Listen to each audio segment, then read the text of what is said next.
প্রিয় সাংবাদিকবৃন্দ, আপনারা জানেন যে গত 30শে এপ্রিল 2024 তারিখে খুলনার বানরগাতি এলাকার একটি বাড়ি থেকে ভাড়াটিয়া ছদ্মবেশে একদল প্রতারক চক্র ওই বাড়ির মালিককে বশ করে কিছু স্বর্ণালংকার হাতিয়ে নিয়ে সটকে পড়ে।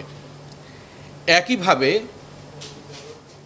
কুমিল্লা, নরসিংদী, চট্টগ্রাম, ঢাকা, যশোর এবং খুলনার বেশ কিছু জায়গায় এই একই ধরনের প্রতারণার কাণ্ড পরিলক্ষিত হচ্ছে। এই বিষয়গুলো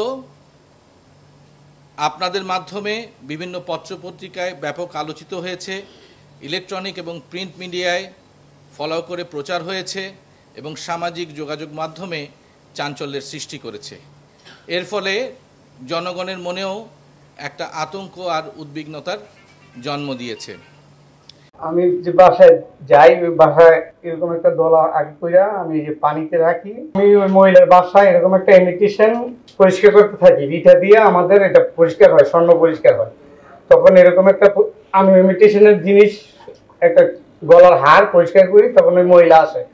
আসার পরে বলতেছে কি করেন? আমি বলছি যে আমি স্বর্ণের কাজ করি, ঘরটা সোনার উপর পানিতে ধুইতে হবে, আপনি এক কাজ করেন, আপনার গলার চেনটা আর কানের দুলটা দেন, আমি পরিষ্কার করে দিই, যাত্রা করবো, ঘরটা সোনার উপর পানিতে ধুমো, আপনি আমার 10টা টাকা দিয়ে না পা। তো ওই আপারে কতটুকু দেশি মাছ টাছ আনি, কতটুকু আম আনছি, দুধ আনছি, পরে মহিলাকে দিই, দেওয়ার পরে মহিলা মনটা বলে যায়, পরে করে নেন দেন। পরে আমার একজোড়া ঝুমকার এই চেনটা দেয়, দেওয়ার পরে আমি এরকম একটা গুল্লি আগেই বানায় রাখি, বানায় রাখার পরে এই যে আরেকটা গুল্লি এটার মধ্যে এই ইমিটেশনের আর এইটা এরকম ফেনা দিয়া আমি এভাবে আরেকটা গুল্লি করি। গুল্লি করার পরে এরকম একটা গোল আকারে করি, করে বলি আপা এই নেন আপনার এটা করেন, আধা ঘন্টা লাগবে, আপা এই বাটিটা আপনি ফ্রিজে রেখে দেন, এটা 20 মিনিট আধা ঘন্টার ভিতরে খুলবেন না, এটার মধ্যে এসিডের পানি আছে। পরে উনি চলে যায়, যাওয়ার পরে আমি এই যে বালতির থেকে এই স্বর্ণের যেটা স্বর্ণ রাখছি ওইটা নিয়ে আমি চলে আসি।